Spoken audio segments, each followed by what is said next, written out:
Hello नमस्ते वीवा लवीदा मेरे guys and welcome back to PMSN channel. आज हम एक ऐसे हॉरर मूवी के बारे में जानने वाले हैं जो कि इसी साल 2023 में रिलीज की गई है, जिसका नाम है द एक्सोर्सिस्ट बिलीवर। और यहाँ पर हम देखेंगे कि क्या इन्होंने कुछ नया ऐड किया है और क्या ये मूवी तुम्हें सच में डरावना फील करवा सकती है।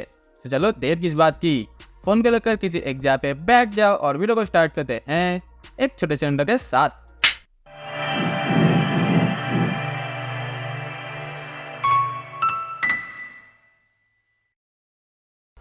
कहानी के शुरुआती दौर में हम एक अफ्रीकन कपल को देखते हैं जिनका मान लो कि बच्चा होने ही वाला है, पर सडनली उनके शहर में एक अर्थक्वेक आता है जिससे कि उनकी पत्नी की मौत हो जाती है। अब इसके बाद कहानी शिफ्ट होती है पूरे 13 साल बाद, जहां पर हम उनकी बेटी को देखते हैं जो कि अपनी ज़िंदगी व्यतीत कर रही है अपने पापा के साथ।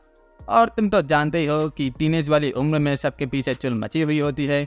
और देखो यार, मुझे तो नहीं पता कि इनके पीछे इतनी चुल मची कैसे होती है यार।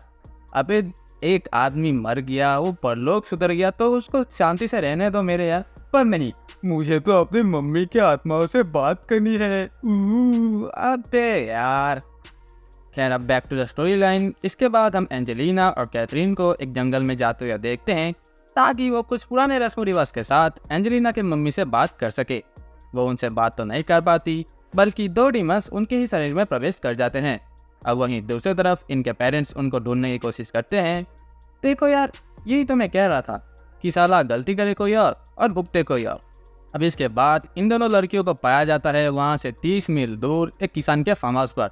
अब जैसे ही इनका पता चलता है तो वहाँ पर पुलिस आकर इन दोनों लड़कियों को रेस्क्यू करती है और कुछ पूछताछ और टेस्ट के बाद उनको छोड़ देती है। बट अब यहाँ से इनकी पागलपंतियों की शुरुआत होती है। तो इसके बाद जल्द ही उनके पेरेंट्स उनको डॉक्टर्स के पास ले जाते हैं, साइकाइट्रिस्ट के पास ले जाते हैं, बट ऑब्वियसली वहाँ पर उनका कोई भी इलाज नहीं होता। तो अब ये लोग एक्सोर्सिज्म का तरीका अपनाते हैं। इनका चर्च तो इनको ये एक्सोर्सिज्म करने की परमिशन नहीं देता, पर फिर भी इन्होंने ये किया, जहाँ पर हमने ये देखा कि उस फादर को इन डीमंस ने मिलकर मार दिया। हाँ, मतलब ये जो फादर थे वो बहुत ही अच्छे थे, बट इन रिटर्न इनको क्या मिला? मौत। से खैर, अब इसके बाद उन डीमन ने इनके सामने 2 चॉइसेस रखे कि देखो भाई, या तो तुम इन दोनों में से एक को ही बचा सकते हो, तो तुम ये डिसीजन लो कि तुम किसको बचाओगे। तो कैथरीन के पापा ने अपनी बेटी को चुना, बट उस डीमन ने इनको बेवकूफ़ बनाया, यानी कि अब एंजेलिना बच गई और कैथरीन रेस्ट इन पीस। और फिर क्या, सब कोई अपनी अपनी लाइफ में वापस चले गए और फिल्म खत्म हो गई। वाह, क्या मूवी बनाई है मेरे भाई, वाह। इसको देखने के बाद आई वॉज लाइक 2023 में भी तुम ऐसे मूवीज बना रहे हो जहाँ पर सिर्फ गिन के 2 स्कैरी से 2, और शायद वो भी जंप स्केयर नहीं थे मेरे भाई। और यार सच बताऊँ तो तुम लोगों के अलावा ये टीनेज वाली बकचोदी के और कुछ भी नहीं है इसके अलावा तुम्हारे पास। पर ठीक है, तुमने ये बनाया भी, बट भाई यहाँ पर स्कैरी मूवमेंट्स का है इस हॉरर मूवी में। द फिल्म मेकर्स भी लाइक ठीक है, चलो एक मूवी बनाते हैं जहाँ पर एक एक्सोर्सिज्म होगा और हमारे कैरेक्टर के मुंह से कुछ टोमेटो सॉस निकलवा देंगे, बस हो गई मूवी। एंड द राइटर्स भी लाइक रुको, मैं इसकी स्कैरी मूवमेंट्स को थोड़ा सा बाद में ले लूँगा, पहले हग लेता हूँ। और उन्होंने अपने राइटिंग में ही हग लिया। और यहाँ पर कुछ ऐसे सीन्स भी हैं जिनका कोई सेंस ही नहीं बनता मेरे भाई। मैं तुमको बताता हूँ, ये लोग एक बुरी औरत से मिलवाते हैं जो कि एक्सोर्सिज्म के बारे में सब कुछ जानती है, पर उन्होंने कभी एक्सोर्सिज्म किया ही नहीं। वाह, व्हाट ए कैरेक्टर, वाह। अबे यार, इस मूवी को देखा तो मेरी हंसी भी नहीं निकल रही मेरे भाई। अच्छा चलो ठीक है, चलो मान लेते हैं कि ये कैरेक्टर इस मूवी के लिए इम्पोर्टेंट था। बस कुछ ही मिनट्स के बाद हम ये देखते हैं कि कैथरीन ने उनके दोनों आंखों को ही फोड़ दिया। वाह, व्हाट ए कैरेक्टर मेरे भाई, व्हाट ए कैरेक्टर। बस अब इसके बाद इनका कैरेक्टर खल्लास, एकदम फिनिश। इसके बाद ये जो बुरी औरत थी, उन्होंने अपने हॉस्पिटल में बस अपनी जिंदगी व्यतीत कर रही है वो हॉस्पिटल में। अरे भाई, जब इनका कोई काम ही नहीं था तो तुम लोगों ने इसको कैरेक्टर में मतलब मूवी में लिया ही क्यों? इनको अंधा करने के लिए? देखो मैं तुम्हें बताता हूँ कि बेसिकली एक मूवी के लिए लगता क्या है। एक अच्छी स्टोरी लाइन और कुछ बैकग्राउंड म्यूजिक्स, और अगर तुम ये हॉरर वाली या फिर कोई साई-फाई मूवी बना रहे हो तो सम VFX। और एक हॉरर मूवी के लिए मस्ट ज़रूरी है जंप स्केयर्स, जो कि इस मूवी में है ही नहीं। तो भाई मैं देखूं क्या?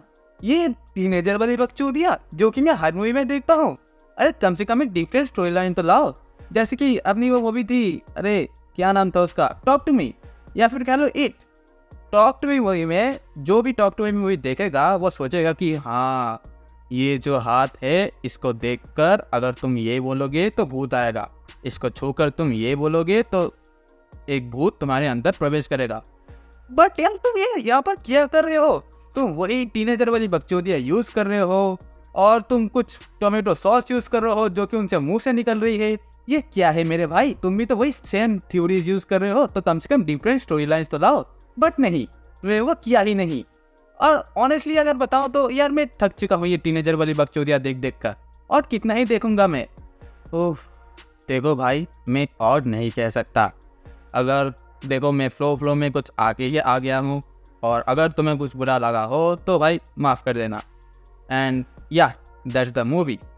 तुम चाहो तो इसको चेकआउट कर सकते हो, तुम्हारा मन है तो चेकआउट करो या मत करो, पर मैं जानता हूँ कि इसको देखने के बाद तुम्हारा रिएक्शन भी कुछ मेरे जैसा ही होगा।